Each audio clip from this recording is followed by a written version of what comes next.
Thank you all for coming tonight.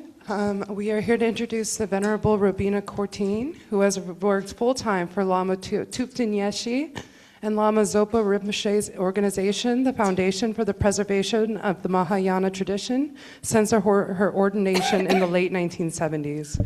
Over the years, she has served as editorial director of Wisdom Publications, editor of Mandala Magazine, executive director of the Liberation Prison Project, and as a touring teacher of Buddhism. Her life and work with prisoners has been featured in the documentary films Chasing Buddha and Key to Freedom. Please visit her website at www.robinacourtin.com. Thank you so much for coming here tonight, and thank you, Robina. What's my topic?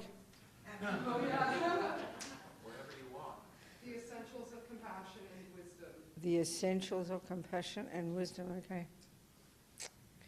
Hello, people on Zoom. Can you hear me on Zoom? Yeah?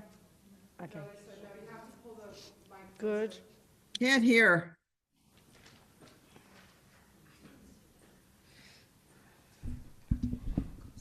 Need a bit closer, okay. Yeah, there you go. All right, thank you, darling. Good, okay. Okay. Okay.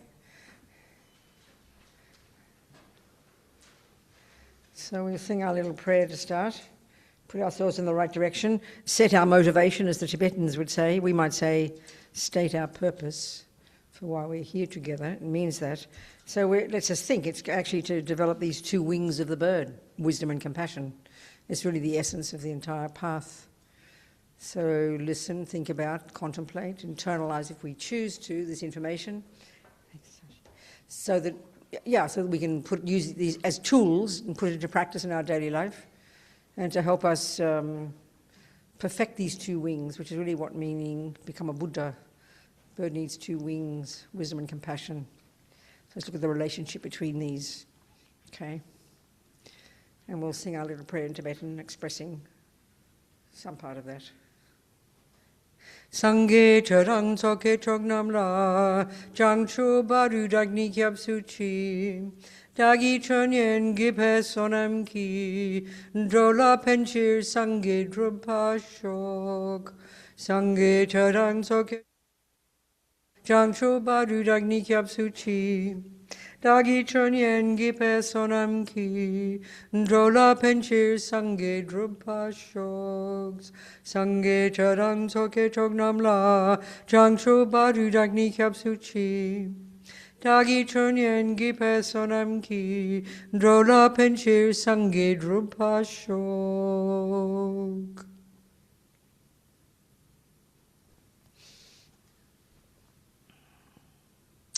Well, one way of looking at this, as the Holy Dalai Lama says, we could say compassion is the point. Empathy with others, connectedness with others is the point. But as he says, compassion is not enough. You've got to have wisdom. So this is really what it's pointing to, is this very specific approaches. I mean, it's all Buddhist teachings, but they're really specifically very specific approaches, That's the first point. So then, wisdom. What if that's the case? If compassion isn't enough, what is this wisdom? Because it sounds kind of grand, Wisdom sounds a bit noble. Well, broadly speaking, here, in a simple sense, it just means being in touch with reality, being in touch with being reasonable, being in touch with how things are, common sense. I mean, you could speak very simply. It's like that, but obviously, it's more than that. The wisdom Buddha talks about is way, way more than that. But what's its function in our daily lives? Why do we need it? Why do we need it even for our own sake? Forget about for the sake of others. Well, you could sort of, in a simple sense, you could say that, compassion is the wish to be of benefit to others. It's like this, it's and something you cultivate to incredible degrees. But it's not compassion that enables you to benefit others. This is the thing. That's what wisdom is. So what wisdom is in Buddhism is really specific and kind of surprising to us. I mean, if we think of wisdom in our culture, we think of being intelligent and studying lots of math and physics and being very technically minded. For the Buddha, it's very interesting. Wisdom is what is demanded to get this wisdom that Buddha talks about is incredibly sophisticated, very clear, very focused, an enormous amount of precision and clarity and depth of analysis. Just like we think of the wisdom of being even just a good musician, the wisdom of being a good cook, the wisdom of being a physicist. We can see it demands enormous intellectual clarity. Well, exactly the same here, surprisingly. But what's the function of the wisdom here? The wisdom here is what you get as and when you practice getting rid of all the neuroses, getting rid of all the delusions, getting rid of the 3 poisons. I mean, we all know the entry point into any Buddhist teachings. We listen to these 3 poisons, this cute phrase, And what Buddha's referring to is certain qualities in our mind that, as far as he is concerned, are rooted in the exact opposite of wisdom. They're rooted in ignorance at various degrees. And their function is, 1, to cause us to be completely miserable, and 2, to therefore harm others. In other words, it's the exact opposite of being able to benefit others. So, in other words, to get this wisdom that Buddha's talking about, in order to get this compassion that he's talking about, in the long term, you've got to understand the obstacles. You've got to understand the causes of suffering.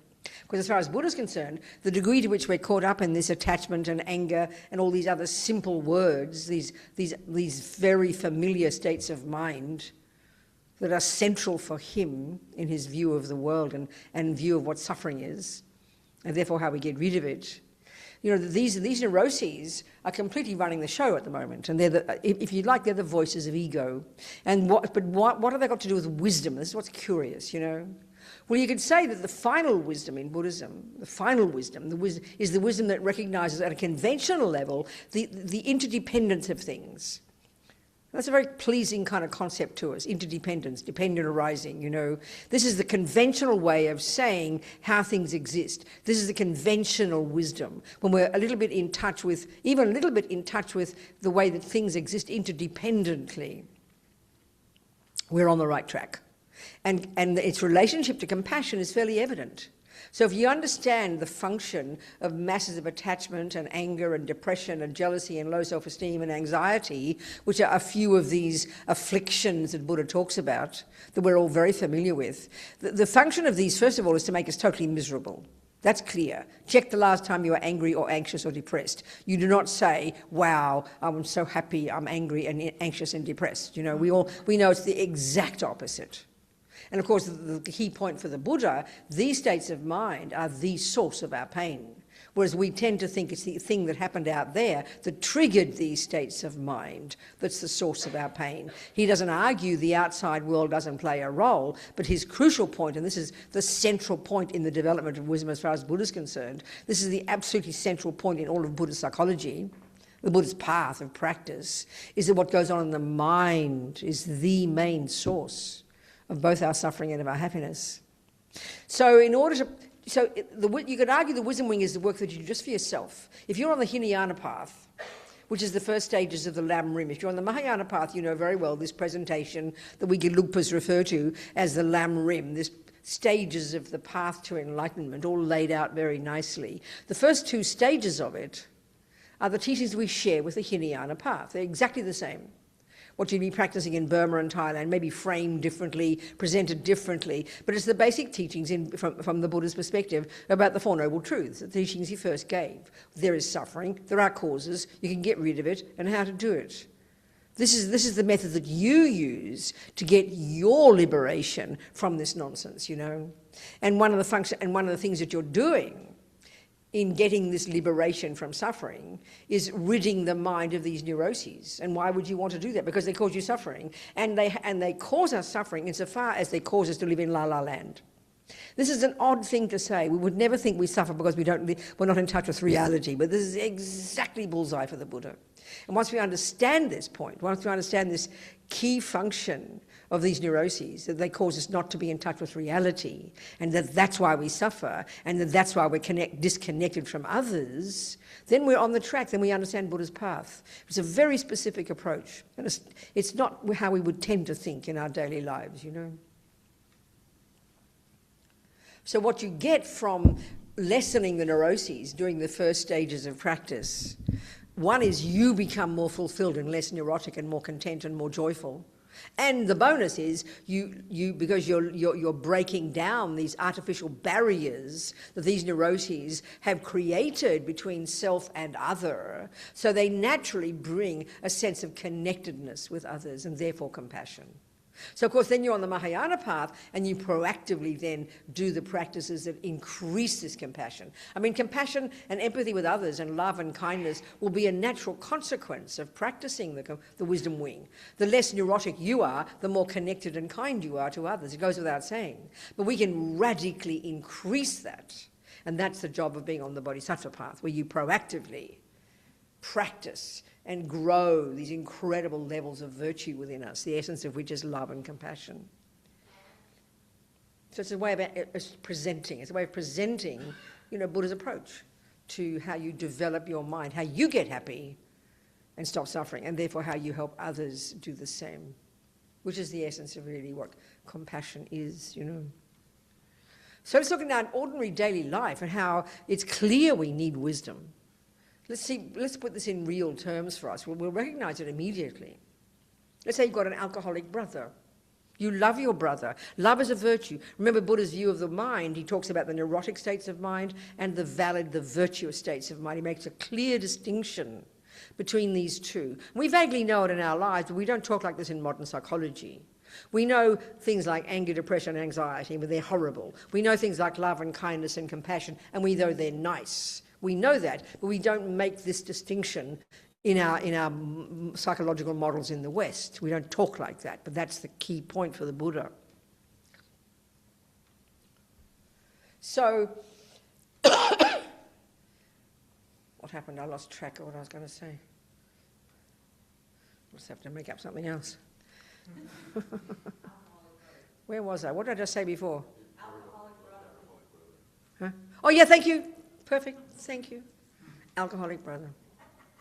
So, okay, you love your brother. Now, love is in the heading called virtuous. You've got the rubbish ones and the nice ones. And love is in the nice ones. So love, at the moment we think love is attachment, but love is a state of mind that is a delight in someone else's happiness. You see your brother, you want him to be happy. That's called love. It's very simple. Compassion is you see his suffering and you have empathy and you wish he didn't suffer. There's a really simple way of putting what love and compassion are. And for the Buddha, these are the essence of all the virtues. They all subsume into these two, for sure. They encompass all of the others, but they're very specific states of mind. So there you are, you love your brother. You've known him since a little boy, you've seen this cute little kid, he's grown up and now he's become this ridiculous alcoholic and he's suffering. And of course he causes other people suffering. He comes home and vomits in the soup and upsets mum and dad, we can see the problems. So you do love your brother, and you do have compassion for him. But the trouble is, you haven't got much wisdom. And why is that? Because you've got attachment. This is not really how we might analyse it, but if you hear this, you'll recognise it immediately. So attachment, and in a very primordial level, it's not just wanting nice chocolate cakes and but a more primordial level in day-to-day life, attachment is this constant emotional hunger for everything to be lovely. It really drives us. This is why, the Buddhist, in the Four Noble Truths, effectively, Lord Buddha is telling us that attachment is the main cause of suffering. And it surprises us because when we think of attachment at this kind of cute level, or attached to sex, attached to drugs, very gross level. It's way more primordial than that, much more subtle, and really is at a level of default, Get a cushion, darling. There's cushions here. Come on. You'll be miserable sitting on the hard concrete. I promise you. There's a cushion, look, for your bottom. There you go.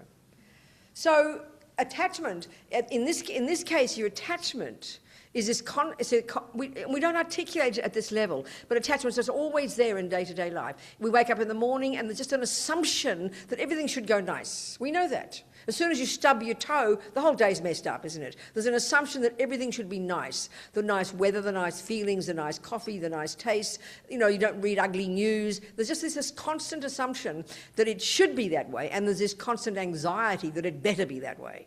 But it's often not articulate, This is really at a deeper level, this way attachment functions. So in relation to your brother, the constant wish is that everything will be nice. And as soon as your brother comes up in the topic with the family, and there's all the worry about him and the troubles he's causing, and you think about him. And so, of course, you do love him, you do have compassion, but your attachment, which is a junkie in you that only wants everything to be nice, he's upsetting your attachment. He's upsetting your apple cart, basically. It's a big drag, you get mad at him, this wretched brother. You don't analyse it that way, but basically your attachment isn't getting what it wants. Your attachment would prefer him to behave nicely, then you can be relieved, of all the pressure. We don't analyse it this way, but this is definitely how it is. So what happens is you think you're being compassionate and you leap in and you give him advice and you drag him off to AA or whatever you do, You talk about him behind his back, you worry about him. And yes, you do have love and you do have compassion, but you get upset. And you think you're upset because he's an alcoholic. You think you're upset because you've got compassion. No, you're upset because you've got attachment. And you're upset because you've got aversion, which is the response when your attachment doesn't get what it wants. But we don't analyse it this way. We don't notice. We assume it's because he's an alcoholic that you're upset. It's because he's suffering that you're upset. It's because you have compassion that you're upset. No, because the key point in Buddhist psychology, and this is really crucial to understand, surprising to us, that you cannot suffer because of compassion. Virtuous states of mind, in their nature, from the Buddhist point of view, in their nature, they cannot cause you suffering. And this is where we have to make this clear distinction in this big soup of our emotions, which we tend not to do, a distinction between the neurotic parts of the mind, which do make you miserable, and the parts of your mind that actually make you happy. But we can't tell the difference. So we assume we suffer because we have compassion. We read the lousy news and whatever it is, and you get upset, a polite word for anger, which is the response when attachment doesn't get what it wants. Then you think you're suffering because of your compassion for the people in Gaza or the people wherever it might be. Maybe you've got compassion for the Venezuelans, who knows? I mean, whoever it is on the planet that you have compassion for, we assume that's why we get upset. That's why we suffer. No, you cannot suffer because of compassion, and you cannot suffer because of love. So this is a typical example where our compassion and love get completely messed up, completely polluted and dragged down, and therefore made ineffective by the attachment and the anger. But we just take all these states of mind for granted. Why there's a clear distinction in Buddhist psychology is because the entire path in Buddhism is a job of ridding the mind of these neuroses. That's what Buddha means by suffering. These are the cause of suffering. So the job of being a Buddhist is knowing your own mind intimately, being your own therapist, as Lama Yeshe says. That's why you need to have a meditation, not just sit there and space out and feel nice. So you can learn to identify distinguish between all these different states of mind, which at the moment for us are like a big soup of emotion. We can't tell one bit from another. So it's really quite sophisticated to be able to identify attachment from compassion, for example, attachment from love. I mean, these two alone are completely, as far as we're concerned, attachment and love are virtually synonymous, but they are completely different states of mind. And that's why you've got to have the theory first. It's a bit like you've known nothing about botany, and you look in this big massive green stuff out there in someone's garden, and you just see a bunch of stuff growing. You have no idea how to identify one piece from another. Well, you can be as mindful as you like of that garden. You can even replicate it in a drawing. How wonderful. But if you can't put some wisdom in there and distinguish between a herb and a weed, you're useless. So the same with your mind. I don't care how mindful you are. You've got to be mindful so that you can learn to distinguish between attachment and love, for example, anger and compassion. I mean, they're completely different states of mind. And this really does take time. It's quite a sophisticated job. And you've got to have the theory first. You can't just intuitively recognise a herb from a weed. No way. You've got to learn the theory first. Same with our mind, And this is surprising to us. Mostly, as Buddhists, we don't study the Buddhist model of the mind. Or if we do, and study low-rig and get all intelligent about it because it's so sophisticated, we don't apply it. We keep it in our head because we're so clever, So to really apply the theories and learn to apply them in your own daily life and see why it is you're suffering, why you're making a mess, why you can't help your brother, what is the problem, Because when you're driven by your attachment, you're as blind as a bat. You barge in as if you're being so noble and kind, but all you do is make a mess because that attachment is really getting what you want. And it sounds cruel to say this, but it's definitely there. I mean, we know if you've got a mother, the classic example of a person like this is your mum, who's full of attachment for you, her beloved, you know, and she completely says this, and we all know that she's driven by her possessiveness and her attachment. Of course, we know she loves us, but she just thinks, oh, I do this because I love you. We know very well it's her attachment, but it's very hard to see it in yourself. So attachment has the function, it's the main voice of ego, it has the function of distressing you, and therefore it causes you to mess up your compassion, and you rush in, you know, where you're not needed. Your brother does not need your advice. He hasn't asked, but you rush in, and then because he falls off the wagon and stops going to AA, then you get upset with him and all talk about him behind his back because you haven't distinguished between your delusions and your virtues, you know. Whereas if you lessen your attachment and aversion and your anxiety, you'll be much wiser, quite literally. You'll recognize your brother does not, of course he needs your advice. Yes, he is suffering, there is no question, but he's not ready for your advice. You know there's nothing worse than somebody like your mother barging in and telling you what to do, because they're driven by their attachment, but they think it's their love, you know. This is such a good example, and this is how we make a mess in our daily relationships, at work, wherever, you know. We can't tell the difference. So to recognize in ourselves our enormous attachment, so hard to recognize. The word is so easy to say, but, you know, it's so hard to recognize it at these deeper levels. And you can learn the theories till the cows come home. You've got to learn the theories, but you've got to apply it internally and identify it when it's working. And it has two functions. One is it makes you miserable, and it makes you as blind as a bat. Because attachment paints a picture of something that it wants, you know. So you're not seeing your brother for who he is.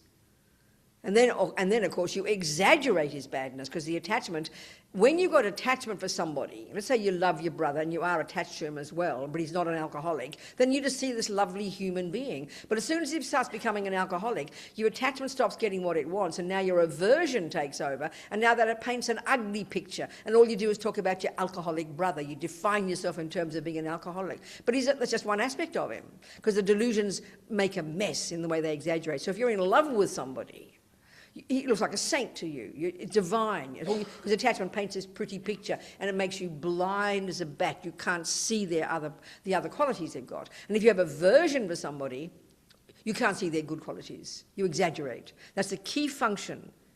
This is a central point in Buddhist psychology. But I think if we see in our lives, we can recognize it. All the delusions, their main function is to exaggerate, to distort, to embellish, to exaggerate, to make bigger, to distort, like attachment distorts the deliciousness of something. Aversion or anger exaggerates the ugliness of something. Arrogance and pride exaggerates your importance. We don't like to admit to it. Low self-esteem exaggerates our unimportance. That's their key function, and that's very simply why they cause us not to be in touch with reality. I mean, we all know when you're really depressed, which is just internalized aversion, and you're the object of it, that's all. You know that you and everything else appears like a disaster. And 2 days later you wake up and suddenly the depression has lifted, and you wonder where the problem was. You know, and this is where we know theoretically that what goes on in our mind, and this is the key point in Buddhism, paints a picture of the outside world. But that's the worst thing. We don't think that. We think the outside world is the way that it appears to you. When you're depressed, we believe in this ugly outside world. When you're angry, you believe in that ugly person. When you've got anxiety, you believe in the chaos. When you're full of attachment, you believe in that delicious thing. And we fall into this trap continuously. This is why they say, as Lama Zopa says, one of the key practices, being a Buddhist from the perspective of the mind, things appear to us a certain way. The way they say it is, they use the analogy of the mind being a mirror, which is very delicious. Our mind, our cognition, our capacity for cognition, our mind, both the sensory and the mental, it merely is reflecting what's out there, what appears to us out there, what appears to us back in our mirror is according to the state of the mirror. We sort of get this. If you're angry, we just know that person looks so ugly. If you're full of attachment, we just know that person or the event looks divine. We know this, we can see this. But we don't join the dots. This is the key thing in not getting wisdom in Buddhism to ever more subtle degree. So we can even begin not to fall into that trap. You know, as Pabonka Rinpoche says, maybe you're not sure, even the meaning of the final wisdom called emptiness, you're not really sure the meaning of that. But he says just to have a doubt that maybe things don't exist in the way they appear to us. This is very powerful, I tell you. If we can do this, we're really on track with Buddha's approach to how to change your mind, how to get wisdom, you know. And it goes, of course, ever more subtle degrees. You know, attachment is profoundly subtle. We have to start where we are, you know. Same with the virtues. So there are specific practices. The wisdom wing is if you like, the wisdom wing is it's a bit like the retreat mode. If you're really seriously into the wisdom wing, that's when you'd be in retreat mode, dealing with your own mind, dealing with what's in your mind, becoming intimately familiar with the workings of your own mind, unpacking and unraveling all the conceptual stories, and learning to change your mind. Then the compassion wing, if you like, is once you've got yourself together to some degree, you can leave your retreat mode and then join the world. Because the compassion wing is where you're connecting with others. Okay, it all needs to be done internally. But our practice has to have both components, you know. You can't, it's like any kind of wisdom, ordinary wisdom, just the wisdom of learning how to be a good nutritionist. You don't just rush out based on compassion and try and help people eat more healthily. You've got to squeeze your brain and do some theoretical work first. You've got to be sitting on your cushion, on your seat, studying nutrition, which is internal. And that informs your ability to know how to help people. It's sort of fairly obvious. Well, it's the same here. You can't just rush out. I mean, one of the things I think in the West especially that really attracts people to Buddhism is this concept of compassion. But when we really understand the levels of compassion, I mean, I find it quite shocking, really, you know. The levels of compassion expressed in bodhicitta is over the top insane, you know. Why we think it's so lovely, I do not know. There's incredible levels that they're saying we can cultivate. But you can't do it without the wisdom wing. In other words, your compassion is limited. Your compassion is limited by the amount of work you've not done in your mind. The internal, you know, which means lessening attachment, lessening anger, lessening anxiety, lessening jealousy, lessening low self-esteem, and all these neurotic states of mind that are causing you pain and blinding you from seeing things clearly. That's the key thing, you know. I think we can see it, but it takes time to practice this.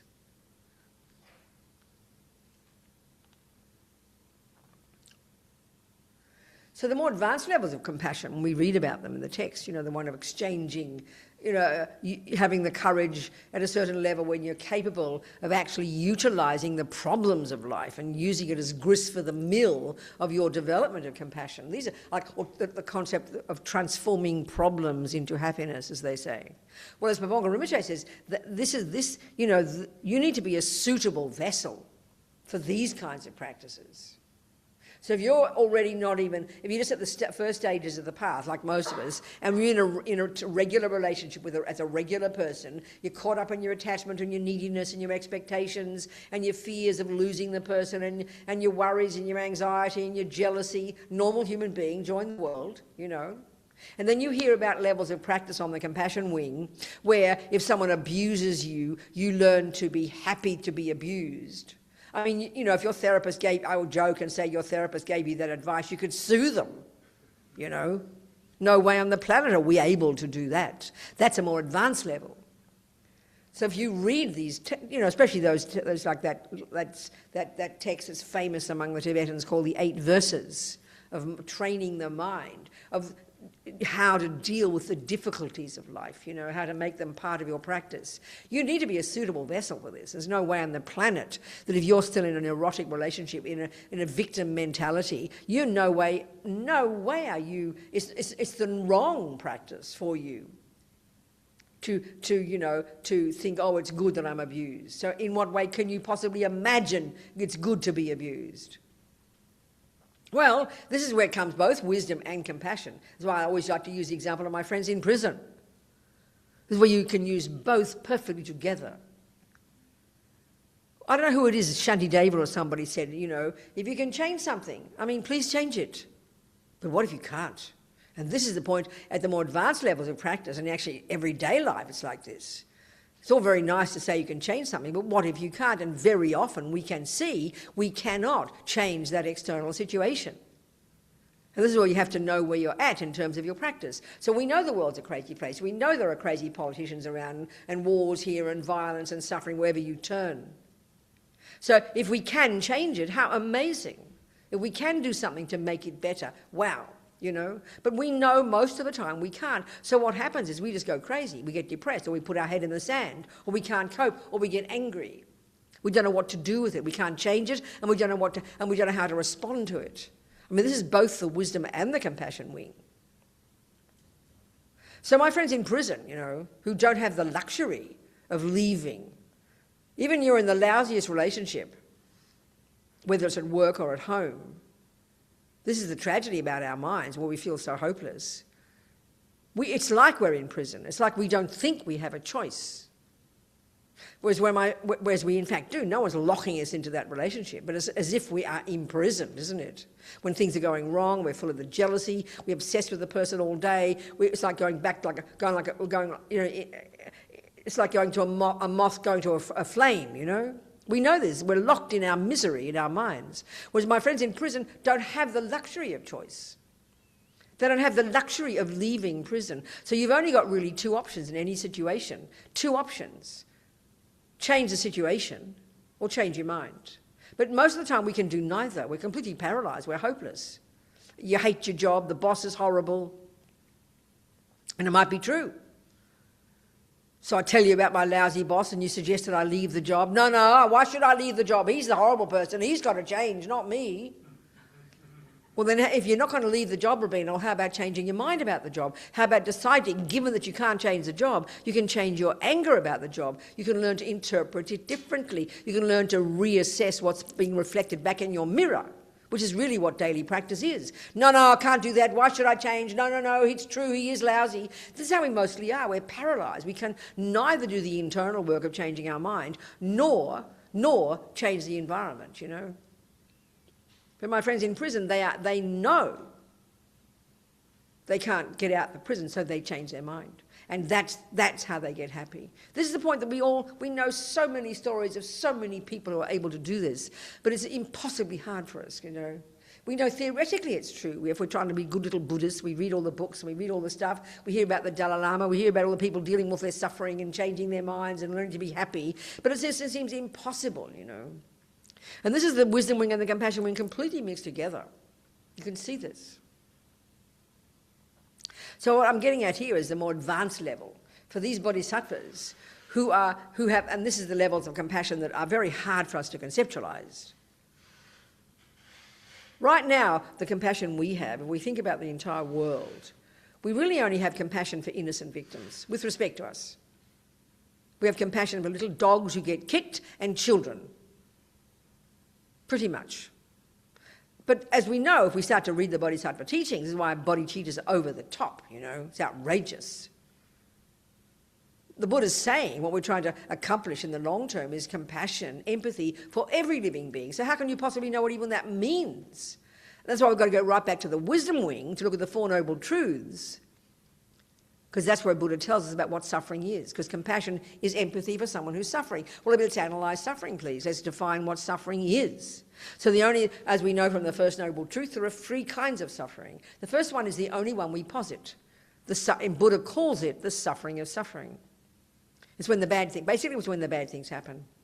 And that's clear. In the world, we know that's when we're miserable, when the bad things happen, and the victims of those situations are the only ones we have compassion for.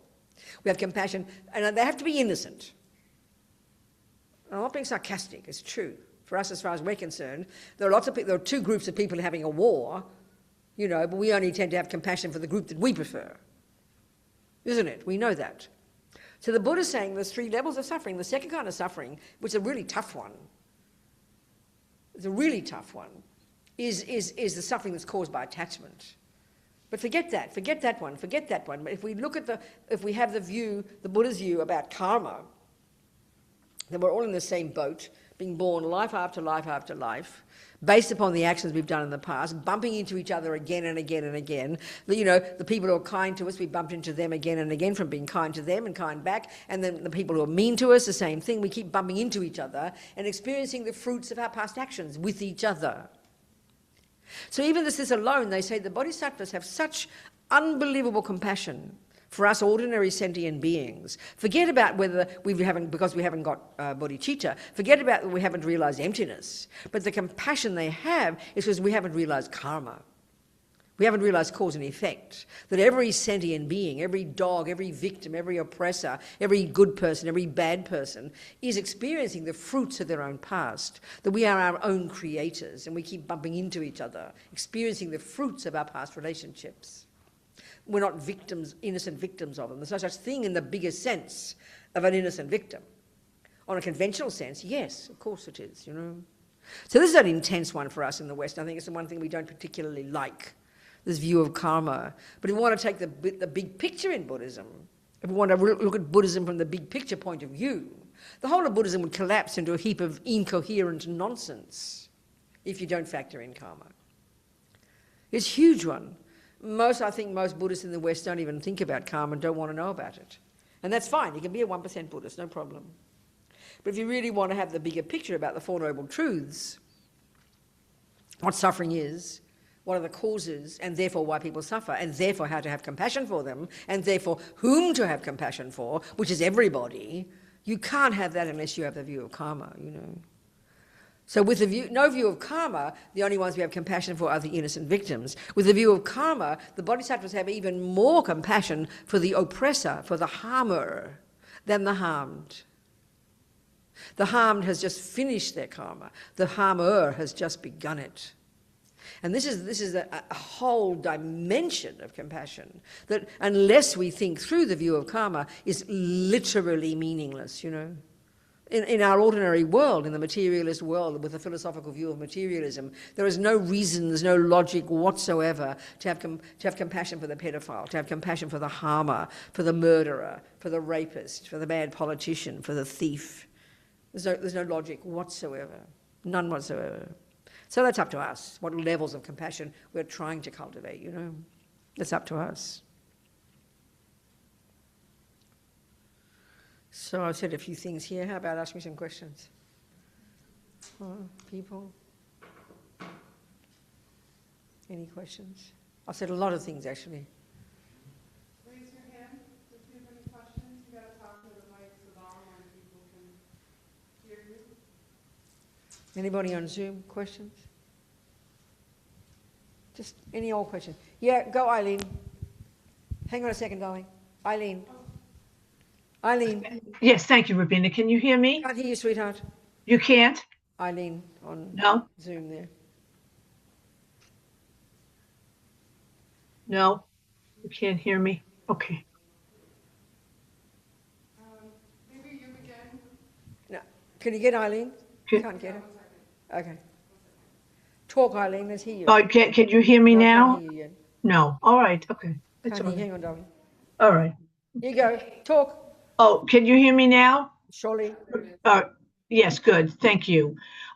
This whole idea that when people are harmed, they're finishing up a certain karma, and the person who is harming is beginning theirs. Could you just, if something bad happens to us, however we want to term that, what you're saying is we're finishing up some level of karma in relation to that event. It's very simple. Whether it's good or bad, whether it's a flower or a weed, we know that they come from seeds. And the moment a seed ripens, already it's the beginning of the end of that fruit, isn't it? I mean, it's a fairly dynamic process. Botany is something we really understand, isn't it? So you know very well, the moment a seed ripens, whatever the right words are, and it turns into the rose, already the rose is fading, isn't it? So that's just the nature of the way the world is. From the Buddhist perspective, things are constantly ripening in individuals' experiences. Good, and weeds are ripening, and in our lives, which the bad things happen. Flowers are ripening when the good things happen, and they're beginning the process of ending. And also, it happens to be that we have this dynamic relationship with other people, don't we? Yes. You bump into one person, whether it's your mother or somebody at work, and you have this relationship, and then you harm each other and you help each other. This is very interdependent, very dynamic. And so every time you have an experience at the hands of another person's kindness, that's the fruit of your past virtue, and their action of kindness to you creates virtue for them. And every time you experience the fruit of someone else's unkindness, that's the finishing of that karma for you and at the beginning of the negative karma for them. So it's just a very dynamic, natural process. Yes, thank you. I understand. That's why Buddha uses the concept of seeds and fruits all the time. Of course, this concept of karma is not at all what we think in the world. We tend to think that things happen kind of randomly. We have no concept that we play any role in our lives, as if somehow, we think everything happens to us as innocent victims. It's like good luck and bad luck. We have a very different view of all this. So it takes time to think about the karmic one, and therefore how to apply it in your daily life, Thank you. Okay. Thank you. Yeah. Thank you so much, Venerable. I have a question about ferocity and Which one? ferocity, What's the ferociousness, ferociousness. Oh, okay. You mean? Yeah. So you mean I'm interested ferocious. in. I'd love your advice on when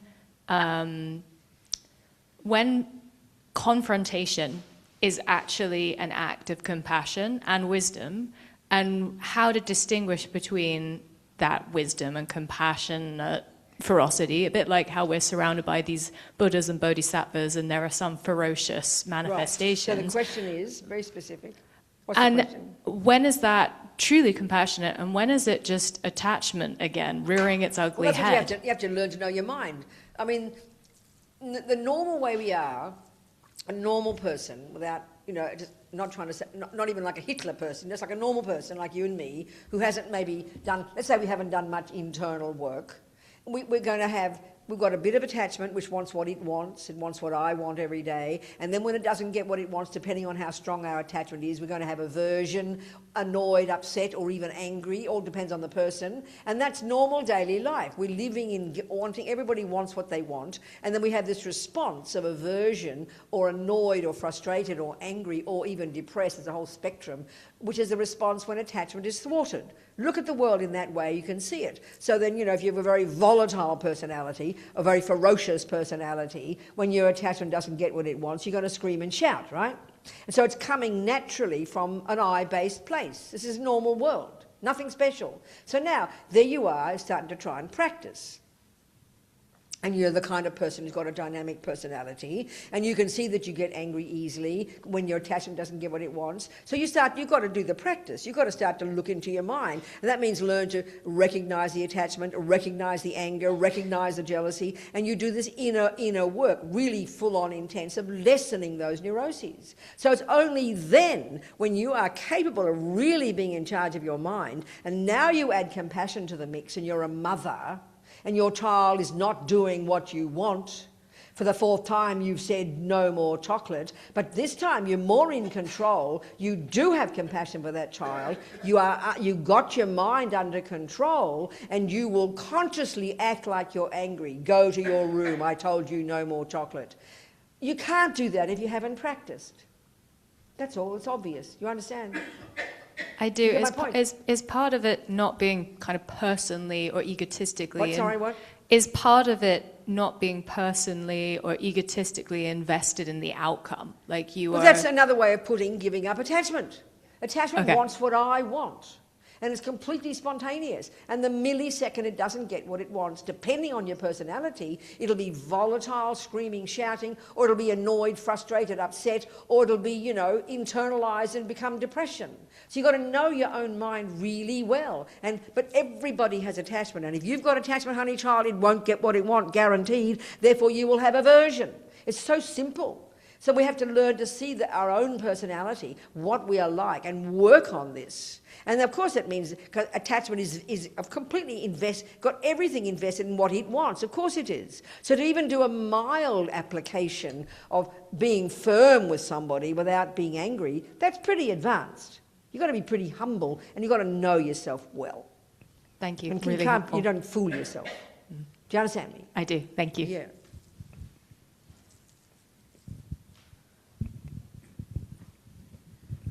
Thank you for your teaching. I have a follow-up question. So you mean you can be firm and apply the wisdom when you're tackling situation, but if you don't have anger in a mature stage, that's okay.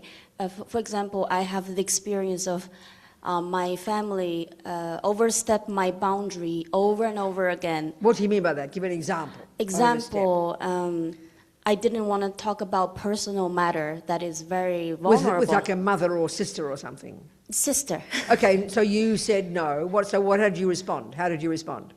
I said, I don't want to talk about this. Many people talk to me about this. So then? And I will tell you when I'm ready. Okay, so then? And then she kept asking again and again. Okay, I understand. And then again, for the third time, I said, I really don't want to talk to this. So the question is, the point is, therefore? And then she gave me a lot of advice and annoyed me. You said, what's your question from this, or what's your point from this? So do you have a question or a point? My question is, I would like to know how to set boundary to protect ourselves without... Okay, how to set... This is a very Western way of putting it. Let me put it in a Buddhist way, okay? I understand very well. This is an everyday problem. So the Buddhist way of describing that is, you have a relationship with somebody, whether it's a person at work or your sister, and each of us has attachment, and one way attachment works with each other, attachment sticks its nose in each other's business. We all do that. We're like sticky beaks, You want to go, tell me about that, if you're trying to have some self-respect, and it's not appropriate to say something, then we're scared. We don't want to upset the person.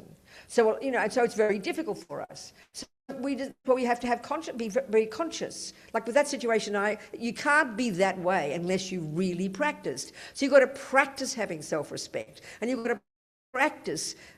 No, as you call it, having your own boundaries, whatever, it's a very nice way of putting it. You have to know what is appropriate, but do it from the right motivation, not to hurt your sister, but because it's just not it's not appropriate to share every part of yourself with everybody on the planet. So you have to learn to have that self-respect, and that comes from the attachment you're giving up there. The main attachment we have that causes so much mess is the attachment to being seen as a good girl. So typically, you'd give in to your sister, because you're scared of we'd say, I'm scared of upsetting my sister. No, you're not scared of upsetting your sister. You're scared your sister won't like you. The biggest attachment we have is to be liked by each other, and that's what causes such a mess. So you have to have the courage to give up that attachment and be prepared that she might get upset with you. Let her. That takes time. It takes practice. So the attachment you're learning to give up is the need to be seen as a good girl. Can you hear that?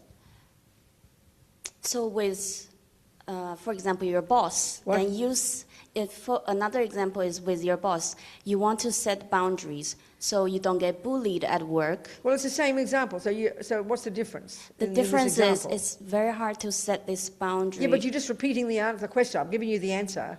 So discuss the way I responded and see if it helps for you. You didn't understand my point then. It's okay, I can say to you your in a different way. attachment to be seen as a good employee. If you can the attachment which is the problem in situations like this, whether it's your boss or your sister. Okay, first of all, we tend to want to know what is the problem with the other person. They might have a problem. Your sister might have a problem. Your boss might have a problem. But if we're really trying to practice, we have to identify what is the problem in me. Are you understanding my point now? That's feeling like a victim. Oh, my sister shouldn't be bullying me. We have to look at our own self. So you're calling it, how do you set boundaries? I'm calling it looking at the depth of the emotional hunger we all have to be seen as a good girl. That's what prevents us from what you're saying is having boundaries. Or you want to please everybody. You want to say, if someone asks you a question, you're too scared not to answer, so you end up telling them your secrets, So the attachment we're talking about, that's our problem, is the need to be seen as a good girl. This is very powerful. Do you understand me? Yes, I saw my attachment was to make things peaceful. So every time... Well, to make it peaceful means not to upset her, which means not to have her dislike you. Yeah, and then it ended up I become the person who suffer because I quickly make up and say sorry to the other person. Well, that's also you trying to be a nice girl. But when over and over again I have my boundary is no longer there, then I feel like some people will take advantage of your weakness. I know, but are you understanding my answer? Yes. I'm trying to give you the Buddhist answer. Tell it back to me what I'm saying. What have I said the problem is? Identify what your attachment is. No, I didn't say those words. I said attachment, yeah, but to what? Can you not hear it? Your way of saying it is, how do I get my boundaries? What I'm saying that means is that you have fear, you're scared to be seen as a naughty girl. Because if you don't answer your boss in the way he wants, you're afraid he will dislike you. If you don't answer your sister in the way that she wants, you're afraid she will dislike you. This is very subtle. Yeah. Are you hearing that? That's your problem. That's all of our problem. So we have to learn to be clear about what is right and wrong for you. Yeah. That's what setting the boundaries is. And you simply answer correctly and politely and let them respond the way they want. But that's very difficult. It demands a lot of inner awareness. Are we communicating?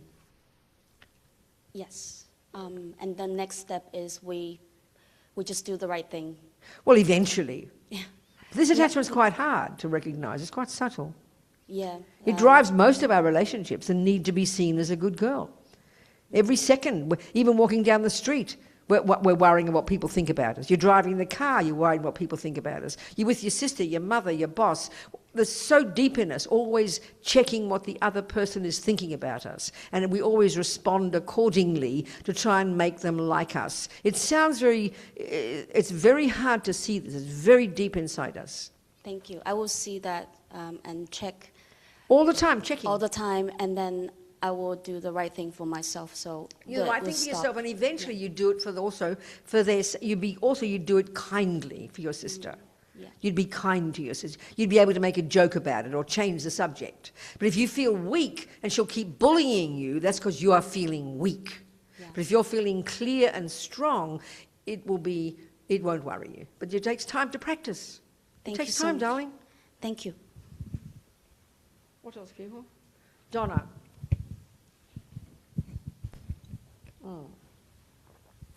I have a related question to that.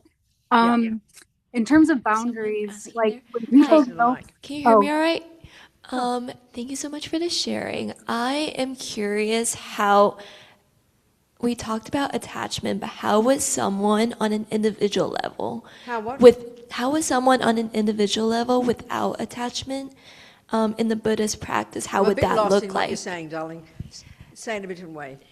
So, for example, if one is able to live unattached, can you describe a little bit more of how a life unattached would look like on an individual basis? And what do you mean by an individual basis? Because I would imagine, one person acting unattached, comparing that to a society or the community. Just talk that way. Just say it like that. It's impossible because attachment is a simple state of mind, but there's 1,000 ways that attachment functions. It's like it's just a thousand.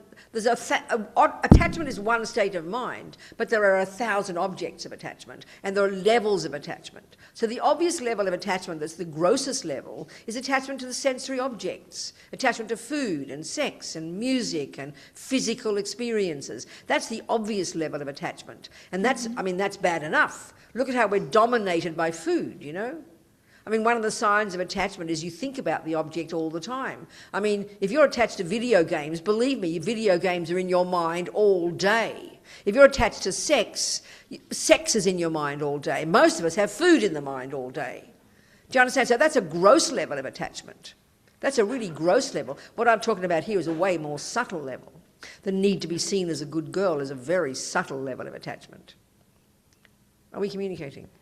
Right, and then what would be the levels above that? And it's just a little challenging to imagine people living in a community or a society with one another if there is a complete lack of attachment, as that also seemed to be a source bonding people together. Seems to be what?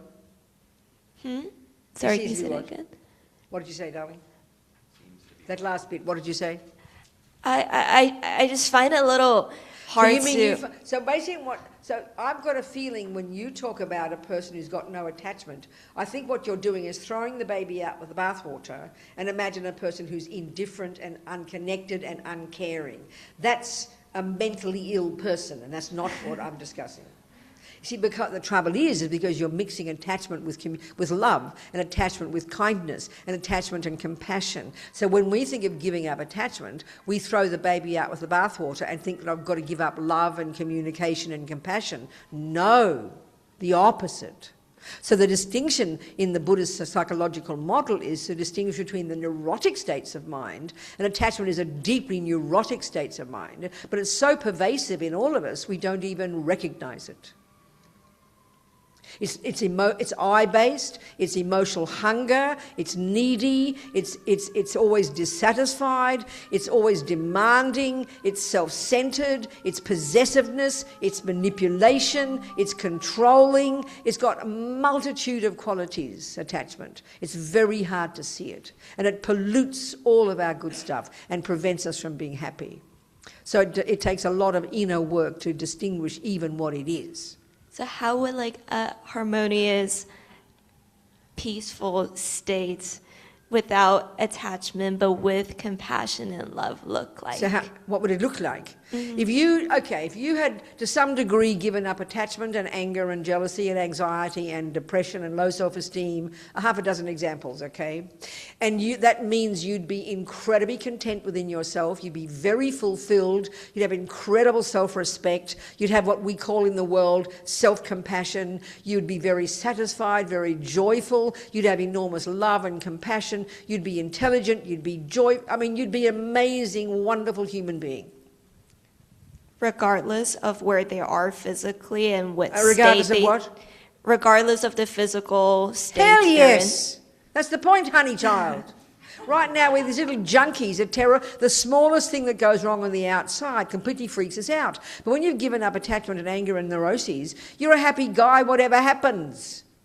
I mean, it sounds ridiculous to us. So some of my friends in prison, I've got a friend on death row, Mitchell, I've known him for like 30 years, on death row, lives in his red jumpsuit in this disgusting place, and in this big fat old bluestone prison, freezing cold in the winter, boiling hot in the summer, no peace, no quiet, living with a bunch of maniacs, been there for 30 years.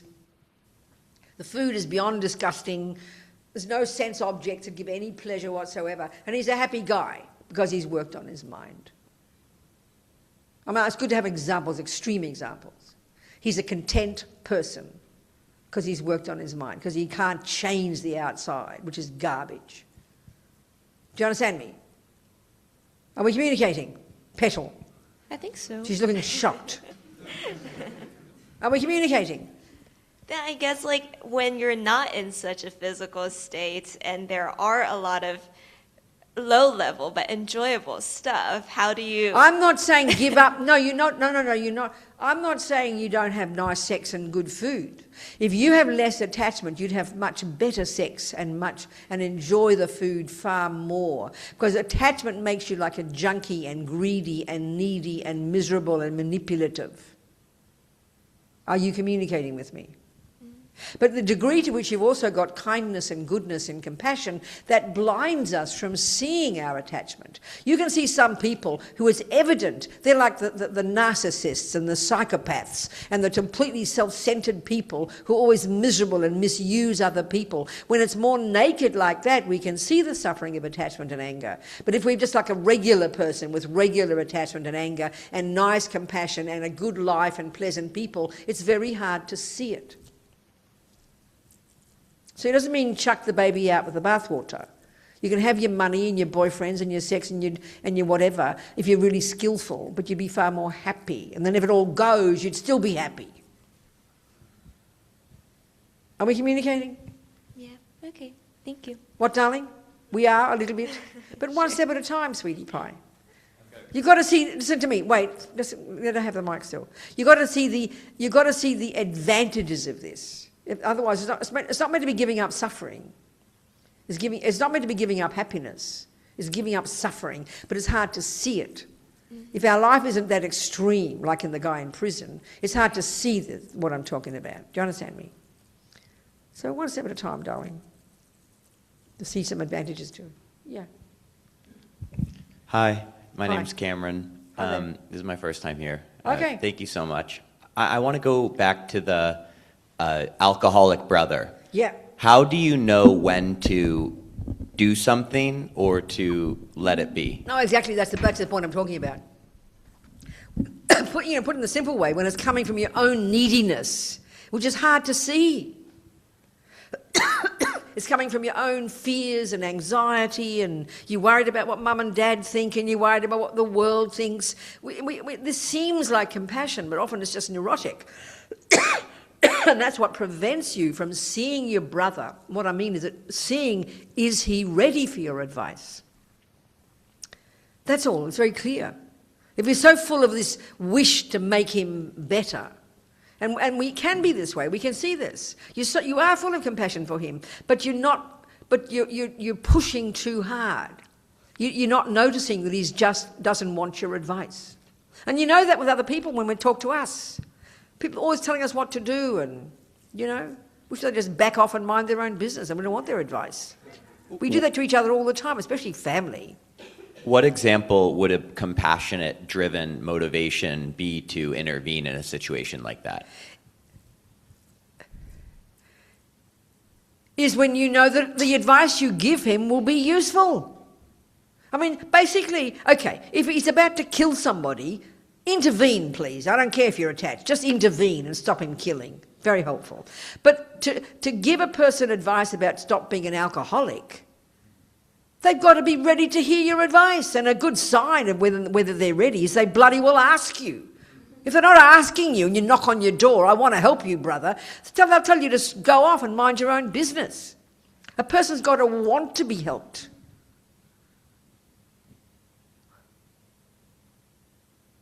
You don't wait, you just use also use your common sense. But something as deep as an addiction, even just addiction to any addiction. Any addiction, we've all got addictions, attachment is addiction, And let's say you haven't got that particular addiction, you can see the suffering it's causing them, and we can get all goody-goody about it. Do you understand me? They have to be ready for they have to want your advice. First of all, you have to... So compassion is the seeing the suffering, but the wisdom is knowing with confidence that how you help will be effective. That takes time to learn. Don't be nervous. You can make a mistake. You can risk it. Do you understand? Yeah. Okay. Thank It's you. a huge one, really, because it ends up, like I said here, we're always sticking each other's we're all sticking our nose in each other's business. Always giving each other advice. What to do and how to eat. Like I say, you never cared about nutrition. All of a sudden, you're into nutrition. Well, every single person there, here he comes again. He's going to start telling us about nutrition again, shoving it down our throat. We're all like this. You just seen a movie you love. You're telling everybody they must go to the movie. I mean, back off, mate. You understand what I'm saying? Yes, thank you. Good. Hello, Venerable. Yeah. Regarding karma, Who's talking to me? Okay, go.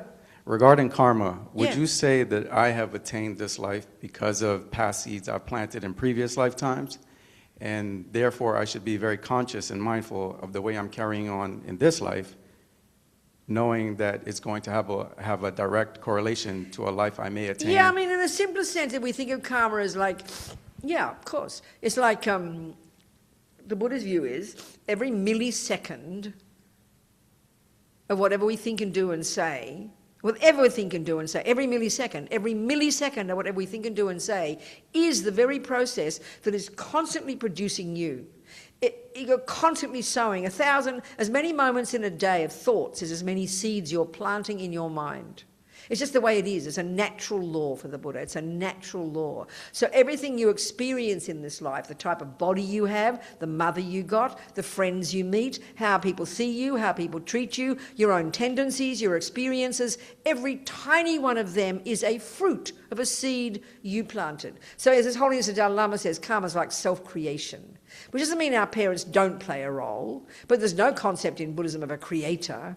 Every single person, every monkey, every dog, every ant, every human is the fruit of their own past. So if you look taking stock of your life, and if you want to look in your life in a very simple way and see you've got some advantages, then yes, you created the cause for those, so don't want to waste those, so to use those. Like you got a garden full of veggies, you know perfectly well you planted them there. They just didn't come from the sky. Oh, aren't I lucky with a garden full of veggies? No, when you know you planted them, you wouldn't waste them and you'd use them and make sure you grow more. Do you understand? Yes. That's what you mean. It's a very dynamic approach. Rather than we tend to have this feeling, and either we think that our Creator made us or we think our mother and father made us. And pretty much that one is, well, I didn't ask to get born. We have this feeling of being this innocent victim that somehow got plonked on the planet. We're sort of the product of somebody else's conspiracy theory, And we're floating along thinking life is good luck and bad luck. I mean, it's kind of schizophrenic, really. If you take the Buddhist view, the Buddhist view of karma is quite a subtle one. It really takes time to apply it. And what comes from it is an incredible dynamic. You don't want to waste the good, and you can't stand the thought of growing all the bloody old weeds, so you won't. You feel like you're in charge, instead of feeling like a victim. Because it takes time to apply it. It's a very different view. You with me? Yes, thank you. Okay. Somebody else here? Donna had her hand up, but there's no Donna left. She's gone. Hi. I have a question in person go. here. What would you say about self? I can't see you. Oh, there I'm you here. go. Okay, darling. Hello. Go. Here you go. What would you say about self-compassion? Because there is a popular, or at least internet popular belief that if you can't love yourself, you can't love other people. Sure.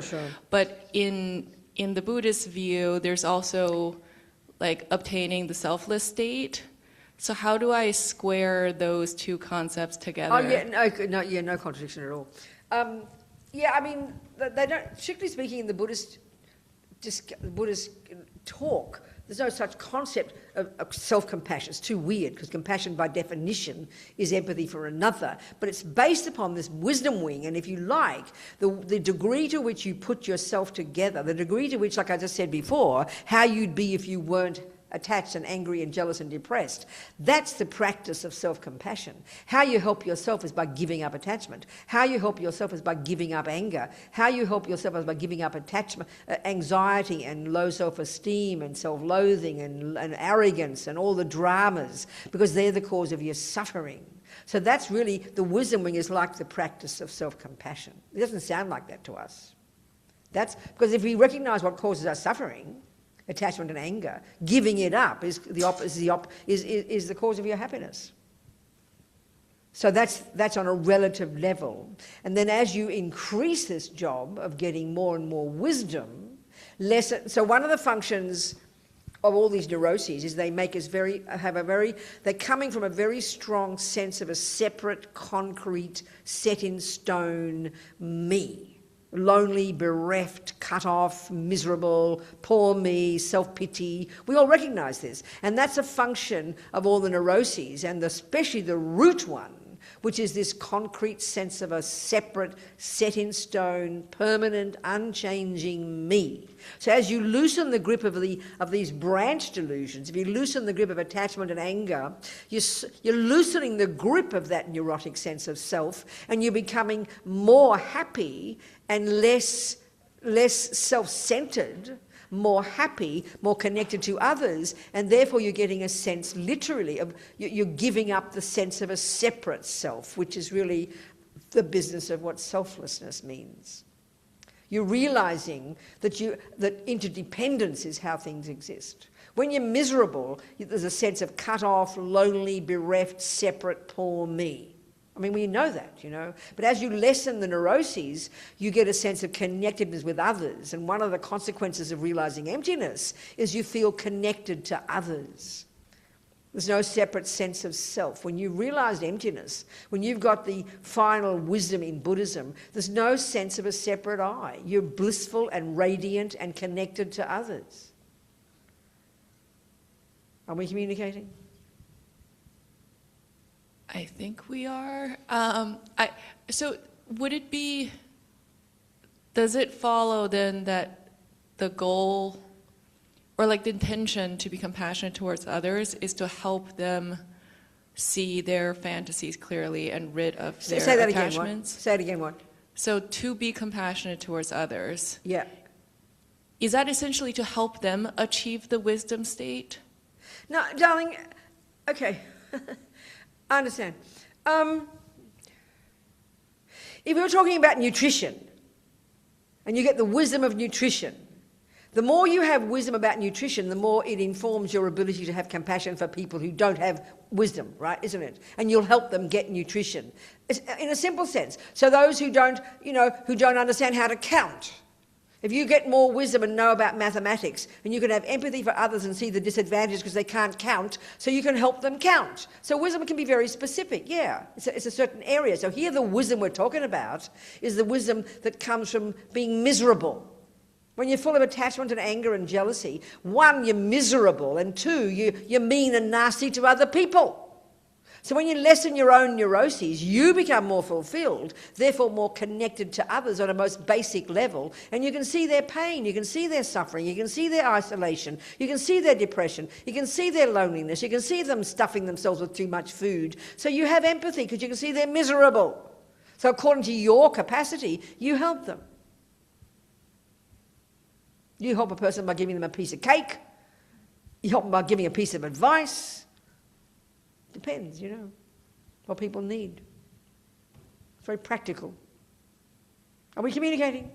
Yes. Good, darling.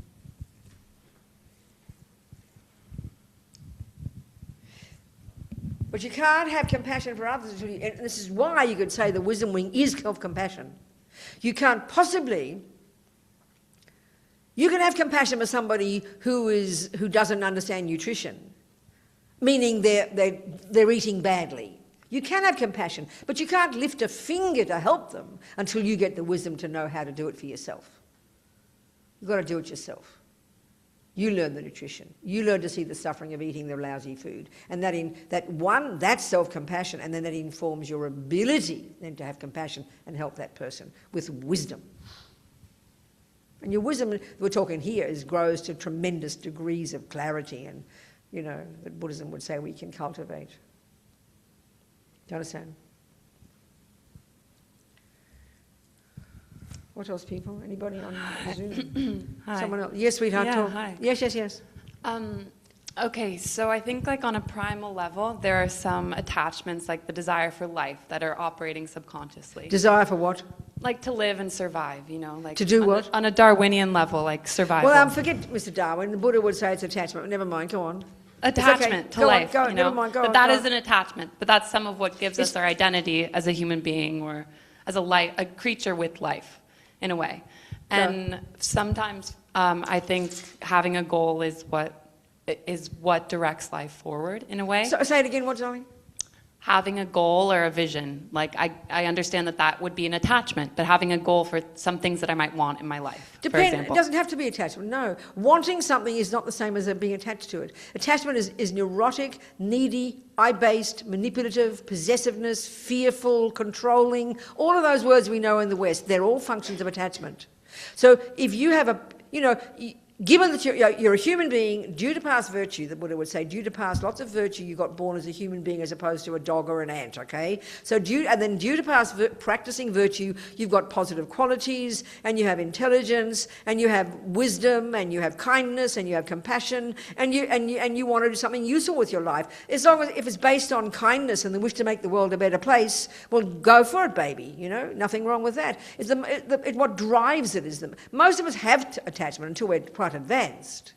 But as we lessen the attachment, you're going to do it more and more for the wish to be a better person, wish to be useful to others, and it's not, you don't walk around looking holy. You can be very happy helping other people because you're connecting to other people and seeing that they're suffering. So your wish to be a better person can be based on wanting to make the world a better place. You wish to be multimillionaires to make the world a better place. You might want to have, 5 children because you want to make the world a better place. I mean, it can come from compassion. It can come from, but also you're the beneficiary as well. It's like the bonus, So if it's coming only from attachment, it can't bring you happiness. But it comes from more virtue and compassion and empathy. It'll bring you happiness as well as make other people happy. And what do you think about the practice of, living as if the outcome you want has already happened? Living as a who? As if the outcome that you want, the positive outcome, has already happened. As a way. Sorry, I can't hear you. Okay, so if I want something, or if I connect to the thing that I want and the feeling that it might give me, that I am Give an acting, example. Just keep it simple. Okay, like my alcoholic brother. I'm just living as if he is moving towards health and healing himself, and that is how What are you saying? You're moving towards what? That my alcoholic brother wants help. That I'm living. Okay, maybe that's not the best example. Okay, give another example. Let's say I want to, I broke my collarbone, that I'm healing my collarbone. I want full range. You do what? You what? I broke my collarbone. Okay. I want full range mobility. You want what? I want to get my full range of mobility back. Okay, fine. Something simple. So then go Something on. Then, simple. Then. And instead of, and what it is, to live as if I already have my full range of mobility, instead of being neurotically attached to if it's happening or not, pretend that it already has happened, that I have full health. I'm losing you. Why would you want to do that? Just go to a doctor and get it fixed. Don't make it complicated. Well, I guess because that's on a physical level, but I just mean that it's a way of reducing neuroses around the feeling. To think that it's already better when it's not. What do you mean, sweetheart? Are you trying to say have an optimistic attitude towards it? Yeah, what an optimistic attitude. Well, nothing wrong with being optimistic, but also be realistic. I mean, the bottom line in the Buddhist one really is very simple. There are states of mind in here that are I-based, constricted, miserable, and can't make you happy. But but because we take them for granted as normal states of mind in normal life, we don't notice them. And then we have the other ones that are positive and appropriate and useful and practical and kind and empathetic and connected to others that are the source of our happiness. So we're trying to lessen the first lot and grow the second lot. And that's the benefit, that's the method for you to get happy and to help others. So we're mainly, think of people who are very self-centered. You know some people who are very self-centered? Yeah. They're miserable, aren't they? Yeah. Always thinking of themselves in an unhappy way, depressed, angry, anxious, think the world doesn't like them, it's poor me, not fair. We all recognise this. That's because of attachment and anger and anxiety and low self-esteem and depression and blah, blah, blah. Join the universe. Then you have other people who've got some of that, but have got more optimistic, more positive, a bit empathetic, think of other people. We can see the difference. So just keep it grounded like this. We're trying to lessen the first lot and grow the second lot. So it demands a lot of inner work to be distinguishing between them. It's like they call it mind training, quite literally. Are we communicating? Yeah. Okay. Keep moving, girl. Be optimistic. Nothing wrong. Person behind you, that mic there. Thank you for all your words today. They've all been very helpful to hear. My question is really around your wisdom teachings, and really, is it a privilege to have wisdom ultimately? Is it a privilege? Yeah, privilege. That's a very curious way to put it. A privilege. I can't get that one. Say something more. So a privilege meaning like not everyone will have the enlightenment that you've just shared around wisdom. So is it ultimately in that sense a privilege to have that enlightenment feeling or have that state of mind that not everyone will ultimately reach? Oh, I see. I mean, the way I'd put it is I think if we look at the world and human beings, forget animals,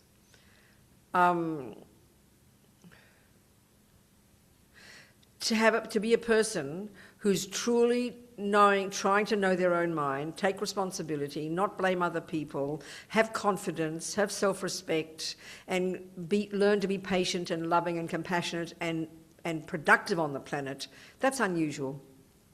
So you could argue that's a privilege, but that's what wisdom is, and that demands a lot of inner work, and I think it's very hard to have that in the world because the world is so much suffering.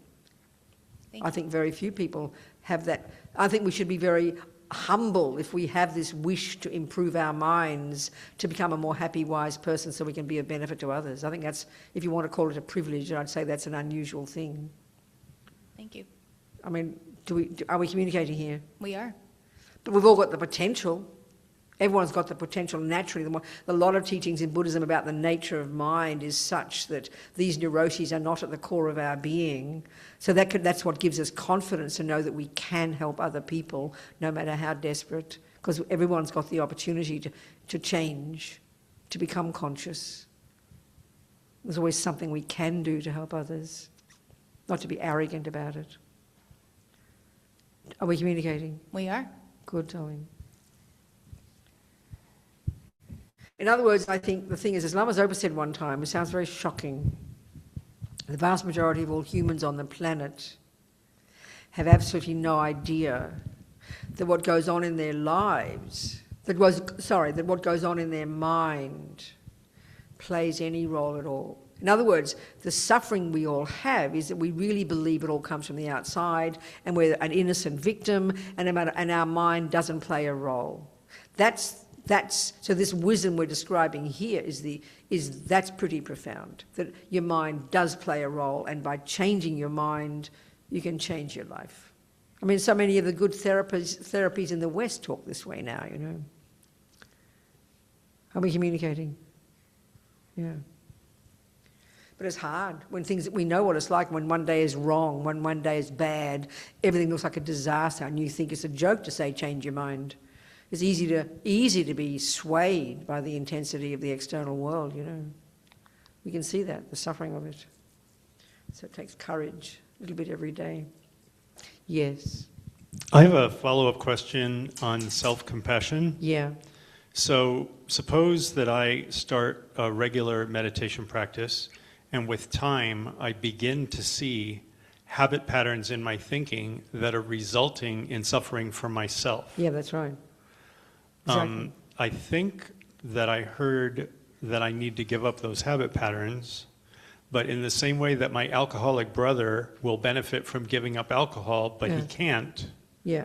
Can you say more about how I can give up these habit patterns of thinking to which I'm addicted once I recognize them? No, exactly. And this is what we're really talking about here. You know, the alcoholic brother. We're talking about an extreme example of attachment. And the object is so enormous, it seems like a joke to say, to even give up the object. Forget about giving up the attachment. But we all know when it comes to fierce levels of attachment like that, nobody in their right mind would ask your brother to give up attachment while still drinking alcohol. So in a very gross level, if it's, you know, like I have a friend who's for 25 years he's been a junkie for video games. He's got a regular life, he's got an IT job, he's done, you know, he used to be doing 5, 6, 7 hours, managing 5, 6, 7 hours a day playing video games. Like, you know, completely going crazy. That's intense. Except that you don't notice a difference. He doesn't look like he's an alcoholic. You can't tell, by looking. So we've all got things. I mean, we can see the intensity of some attachment. Some of us have really strong attachment to food. It's obsessive. It's so normal because we've all got a body. So to be able to have control over, that's why Ozempic is so popular. I mean, everybody who goes on a diet, we all know it. Before you know it, you're fat again, because it's really hard just resisting the bloody food. Forget alcohol. I mean, look at us. We're just suckers, So this is where at least, and this is where in the first level of practice in Buddhism, it's all about behaviour. It's about giving up the gross objects. If you can, keep yourself away from the alcohol. If you can, lessen the food. And at least also don't do actions that are driven by attachment and anger, like steal and kill and lie and jump on the wrong partner, because they just make us crazy. And we're not talking about harming others here. We're talking about doing actions that harm oneself. So the first level of practice is harness your body and speech. Control the servants of your mind. That's already profound level of practice. Then we get to the real level of starting to meditate and start to see what drives those actions. And that's what we're discussing in here. That's where the wisdom starts to come. Observing the attachment, observing the anger, and these go to an incredibly subtle level. So this is where it's really hard to control until you've got single-pointed concentration, until you've got shamatha, which 99% of us on this planet will not get, because you've got to give up sex, drugs and rock and roll for several years and go to the mountains. Most of us can't even sit for half an hour. Do you understand? So we're going to have an out-of-control mind, there's no question. But at least if we can harness the behaviour level, already be happy about that and have a disciplined external behaviour. That gives space for our mind. And then learning to meditate every day and learn to have your hands in your own shit, to hear the chaos.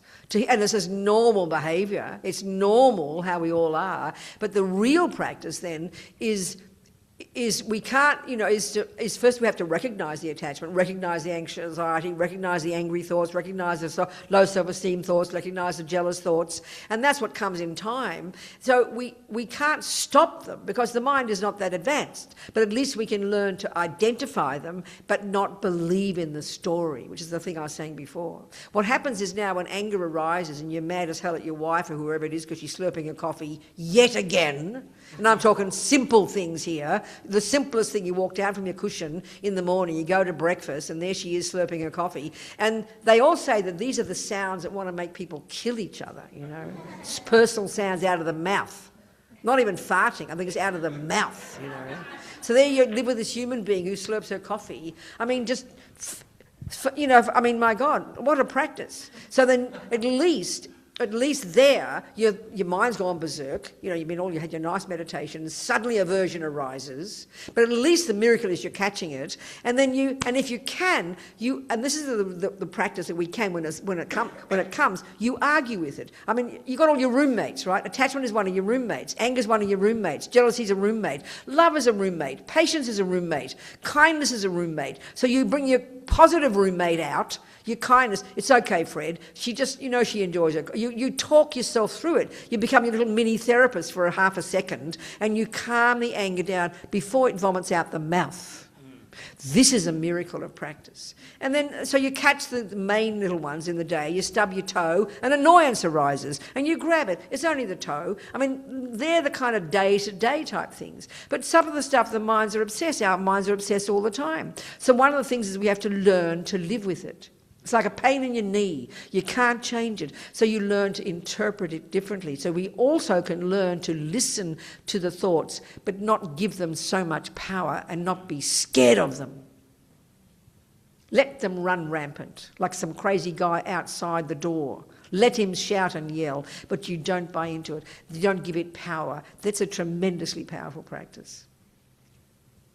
Are we communicating?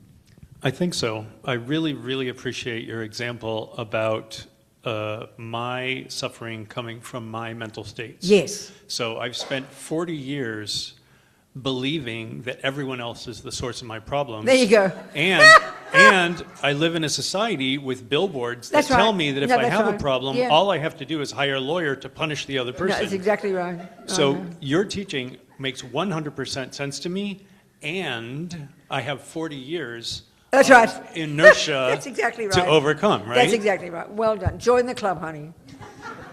But the thing is, if we can even begin to control the body and speech for a start, that's already tremendous. At least if we just, most of us aren't rapists and murderers and terrorists and thieves, but look at our mouths. Look at what vomits out our mouth every day. We all think it's so noble to share our thoughts, you know. And most of us are just telling people what to do and criticising everybody. If we can get us harness that, 90% of our problems will be gone. And then you learn to start owning it. But also it's important to be out of compassion, because this is the irony of attachment. Attachment, you see, which is the real base for the Buddha, of the others. It's never content. It's always going to find fault. And we all know we love to find fault here. In other words, the irony of attachment is the irony of ego is that we're never content, we're never fulfilled, always think there's something missing, always think we haven't done enough, always think we should be doing more. So one of our miraculous practices as well is to have a happy thought. And I really sincerely mean this. Have a positive thought. Praise yourself. Pat yourself on the back. I did a good job. And we have to, and it's training. It's like mental training.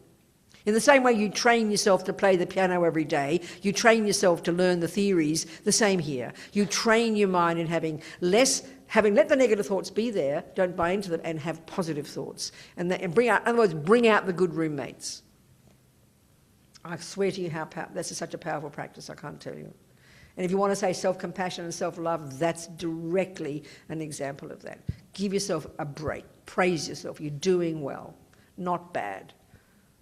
Do you understand? Good. Keep moving, babies. That's all we can do. What time is it? 8:04. It's time to go home. 6:30. That's right, it's true. So people, somebody here? Donna, darling, talk to me. Yes, thank you. I might have two quick questions, if I may. One is it a foregone conclusion in Buddhism that every sentient being will find enlightenment? You better start again. Oh, in Buddhism, is it said that all sentient beings will become enlightened? Okay, what Buddhism would say, in the Buddhist view of the mind, it's not physical, and the key thing that Buddha has found from his own direct experience, this person who existed before, what he's found is that all minds, that all neuroses, all delusions and neuroses are not intrinsic in our mind, are not at the core of our being. Therefore, every mind has the potential to be free of neuroses, to be free of suffering and its causes, and therefore to be happy and blissful and radiant and clear. So everybody has the potential.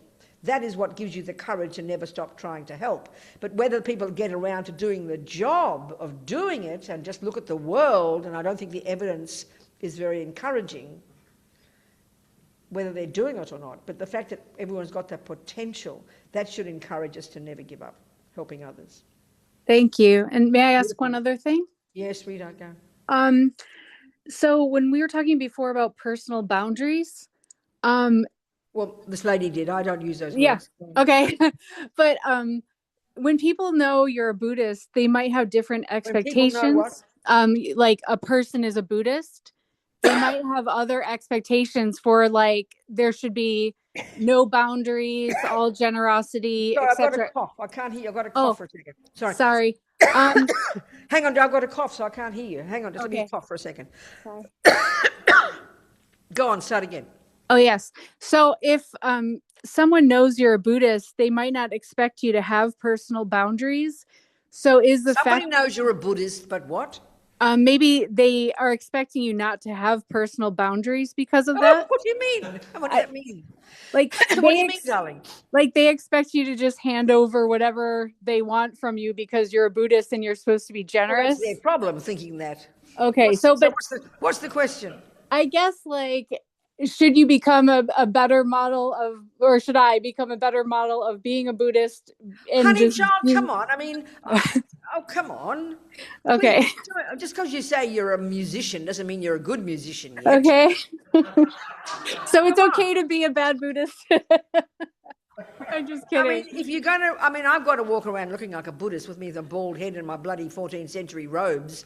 I suppose I've got a bit of a responsibility not to rape and murder people in public, at least. I suppose you can say that. But I mean, if you're labelled as a Buddhist, yeah, I mean, I suppose if you're labelled as a Buddhist, you should put your money where your mouth is, do your best, but you can't stop people criticising you, can you? Yeah.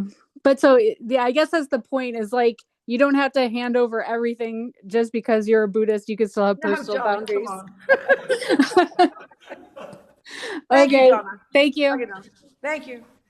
Okay, you people, food for thought, keep moving, never give up. The Buddha's view, I find the Buddha's view very encouraging because it's got this, you know, it's this idea of the mind. It's very encouraging to read some of the literature. The experience of the great yogis, you know, how our mind has this amazing potential, very simply, to be joyful, to be free of the neuroses and to be joyful. I mean, how positive can you get, you know? That's our natural state. It's very powerful, you know. I don't think if you go to a neuroscientist, can you please give me methods of how to get my mind to be pure? No one talks like that. And also in our culture, we give equal status to anger, depression, jealousy, low self-esteem, and love and kindness and compassion. In fact, we think they're so normal that you'd be abnormal if you didn't have them. So Buddha's view is quite radical and quite encouraging. Shouldn't be depressing for us. It's encouraging that we're not set in stone. And even in the 20th century, one Canadian scientist said it was the greatest finding of the 20th century that we've got neuroplasticity. Well, I'm very happy that we're finally catching up on Buddha. He's been telling us for 2,500 years we're not stuck with the mind we're born with. So, I mean, it's encouraging, you know, so to be happy, to be joyful about that. So this is why the key job, your point to that man, is we see the anger, we see the jealousy, we see the stuff more now, but we don't define ourselves in terms of it. That's the crucial point. That's the miracle. You're very realistic. You see it as an old habit, but you don't define yourself in terms of it. It's so important. Okay, people, so just don't give up, one step at a time. And then the more you don't give up on yourself, the more empathy you have for others, and you realise we're all in the same boat, you know. And then we be wise. You be wise and you keep away from the troublemakers. You keep away. You're not trying to make everyone happy. You know, you just have to be wise. Learn to be wise. That's it. For your sake and the sake of others. And never give up. Chang chub sem chogrin poche ma ke panam ke gyuchi ke panyam pa me payang gong ne gong du babashok.